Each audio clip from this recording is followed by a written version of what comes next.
It's 6:03 on Wednesday, June 18th, 73 degrees, going up to over 90 today. Very humid and a chance of storms later.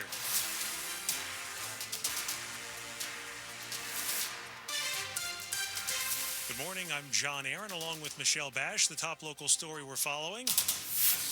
Election 2025 on WTOP. The race for Attorney General appears to be set while the race for Lieutenant Governor is up in the air. With Lieutenant Governor, State Senator Ghazala Hashmi leads with 27% of the vote, followed by former Richmond Mayor LeVar Stoney and State Senator Aaron Rouse. The Associated Press has not called that race, but Hashmi is declaring victory. WTOP's Mike Murillo breaks down the other primary results. We're very excited, but I think we're more excited about what this means for November. Democratic nominee for Attorney General Jay Jones, a former delegate, defeating Henrico County Commonwealth's Attorney Shannon Taylor 51% to 49%. He says what's happening in Washington, he believes, is what brought voters out. Whether it be federal workers who have been laid off, the federal funding issue, people are feeling less safe and less secure. Something he says current Republican Attorney General Jason Miyares hasn't addressed. Miyares, in a statement, says Jones will unravel a safer, more prosperous Virginia. Voters will choose between the two in November. Delegate Patrick Hope wins the District 1 Democratic primary in Arlington County. I've never stopped fighting for my constituents, and clearly this is a clear message that we're not done fighting. He has no Republican challenger. In Prince William County, District 21, Republican businessman Greg Gorman wins a primary there, and Karen Hamilton wins a GOP primary in Culpeper County's District 62. Get all the results at WTOP.com. Mike Murillo, WTOP News. The votes are still being counted, but turnout for yesterday's Virginia primaries appears to be lower than recent years in our area. As of 11 p.m. last night, Fairfax County reported 9.4% of registered voters had turned out, including early and mail-in ballots.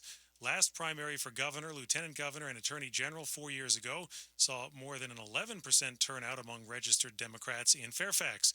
Republicans chose to hold a convention instead of a primary in 2021.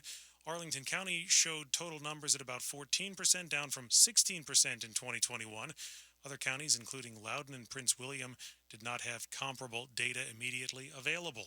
There's a new twist in the case of the Salvadoran man who had been living legally in Maryland until he was mistakenly deported to El Salvador.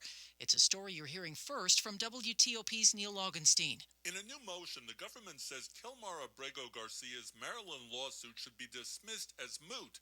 The U.S. says it took extraordinary steps and facilitated his return from El Salvador, and that was the relief Abrego Garcia was seeking.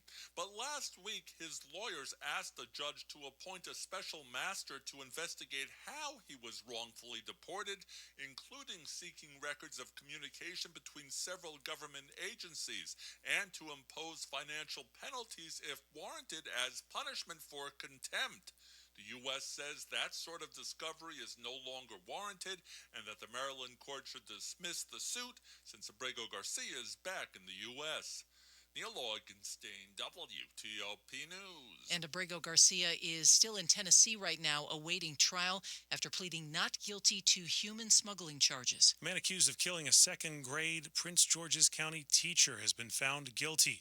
Harold Landon III was convicted by a jury in the death of Mariam Toure Sila, who disappeared after going for a walk in Greenbelt in July of 2023. Her disappearance triggered a frantic search, and weeks later, her body was discovered in Clinton.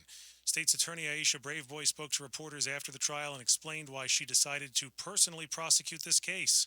I felt a connection to this case from the very beginning. So even through campaigning for a county executive, even through this transition process, I wasn't going to allow anything to deter me from seeking and getting justice in this case. And we are so grateful. We're so grateful again to the men and women of the Prince George's County Police Department, the Greenbelt Police Department, the FBI, our civilian witnesses. Landon is scheduled to be sentenced on October 17th.